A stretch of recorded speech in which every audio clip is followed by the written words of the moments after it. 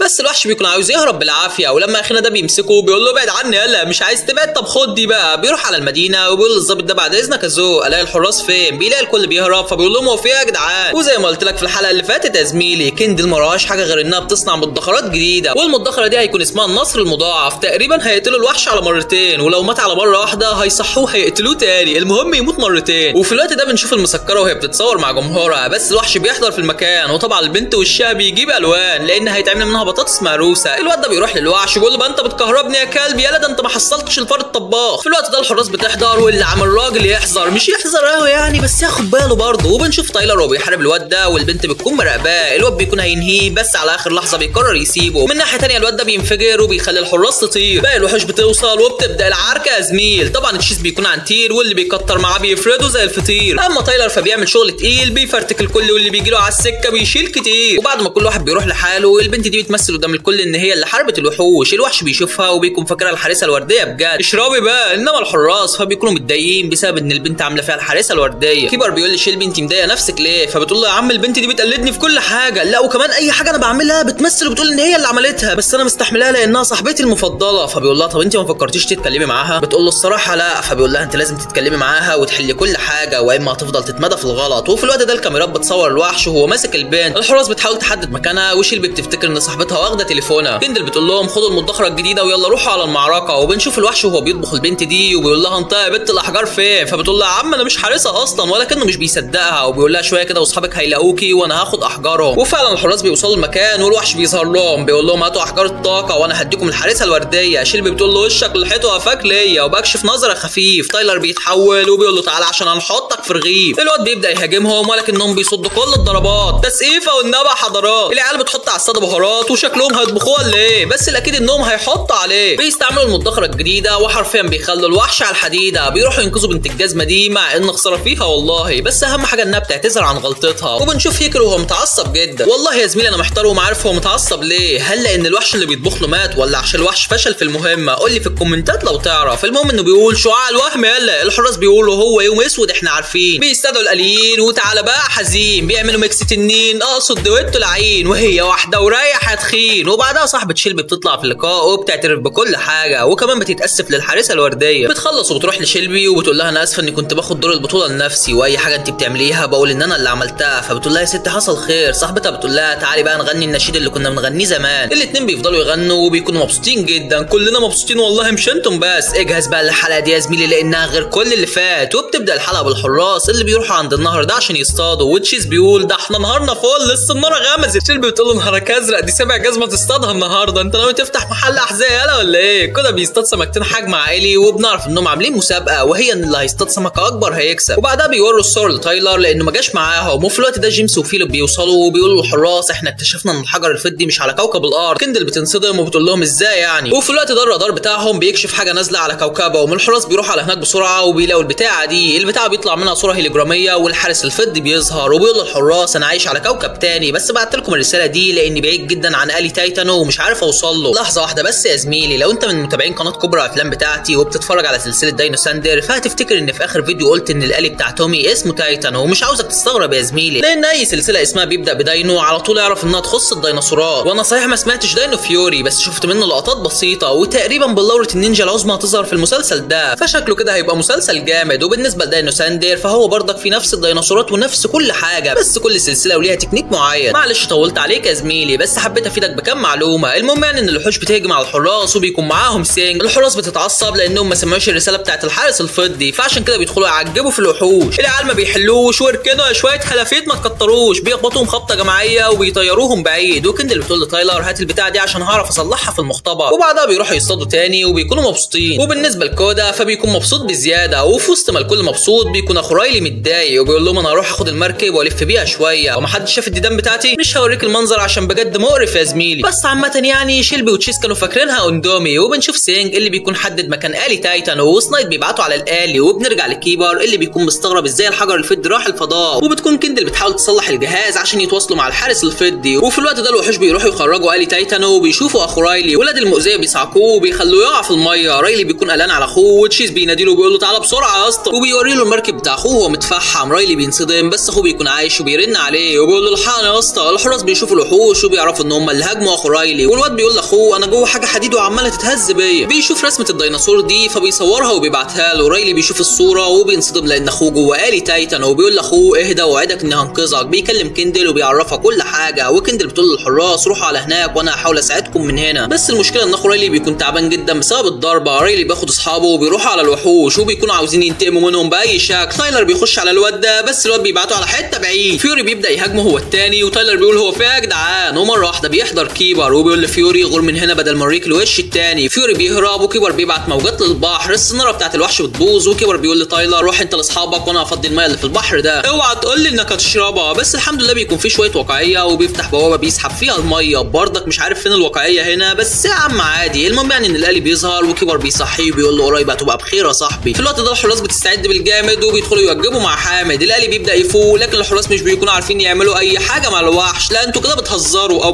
بيستعبطوا ايهم اقرب. المهم يعني انهم بيوحدوا قوتهم واخيرا بيعرفوا يخلصوا عليه. الله يا عم انت ما بتموتش ليه؟ تايتانو بيبدا يقوم لكن الوحش بيكبر وبيهاجمه. تهاجم مين؟ ده عامل زي التنين. كندل بتوصل وبتكون جهزت مدخر التايتانو بس بتكون محتاجه كل المدخرات بتاعه الحراس عشان الالي يستجمع قوته. وبيقولوا لرايلي اركن انت على جنب بقى عشان لما نخرج اخوك. وبيجمعوا كل مدخراتهم وبيدوها لتايتانو عشان يستمد قوته. تايتانو بيرجع اخو رايلي والواد بيفرح لما بيشوف حراس الطاقه. تايلر بيقول للوحش تعالى يا زو. اخيرا بيبدا يهاجمهم بس الكلام ده قبل ما يحضر الوحش اللي ما بيريحش. بيحط عليه جمله وقطاعي لا بجد بيوجبوا معاه على الاخر. واسع عدو التاخر استحاله يكون آلي. استرو ذات نفسه ما عملش الكلام ده كله. انت اكيد مدرعه آلة. المهم انهم بيخلصوا على الوحش وبيكونوا مبسوطين جدا. وبعدها هيكل بيقعد مع سينج وبيقول له انت عرفت مكان الآلي منين يالا؟ وبلاش تحور لا عليك اتهور. فبيقول له لا حلوه دي. بيقول له انت احلى خفيف. سينج بيمشي من المكان وهيكل بيقول لفيوري لو شفت الواد ده في اي حته خلص عليه. وبيظهر كده ان سينج وراه حاجه كبيره. وبعدها كيبر بيرجع المايه لمكانها تاني وبيقول له الحراس عاش عليكم ودلوقتي احنا لقينا الحارس الفضي وآلي تايتانو. عايزين بقى نلاقي سفينه هيكل عشان ندمرها باللي فيها. جيمس بيقول لتايلر هسيبك انا لان السفينه دي مهمتي. يا عم هو ده ابنك ولا انت لاقيه على باب جامع ولا هو المخرج قايل لكم ما تقعدوش سوا اكتر من حلقه واحده؟ المهم انه بيقول له هتوحشني يابا. وبعدها رايلي بيمشي مع اخوه واخوه بيعتذر له لانه اتعصب عليه النهارده. انما تشيس فبيكون مبسوط بالجزمه الجديده اللي اصطادها لانها مقاسه. يعني كل اللي في الحلقه طالع راضي. وهنا بتنتهي تاني 5 حلقات من الجزء الثاني. اتمنى يا زميلي تكون استمتعت معايا وتنزل في الكومنتات تقول لي تلخيصك حكايه. ومش هوصيك على اللايك والاشتراك في القناه لان باذن الله الفيديوهات الجايه حكايتها على الله. هتقول لي يا عم انت كل مره بتقول كده وبتتاخر في التنزيل. والله يا زميلي بيبقى غصب عني بس الشغل بيكون حرفيا ساحلني. ده غير الدراسه اللي سحلانا كلنا. معلش قلبت عليك المواجع. هسيبك انا بقى عشان الحق اجهز لفيديو تقيل. والى اللقاء مع كل جديد. سلام.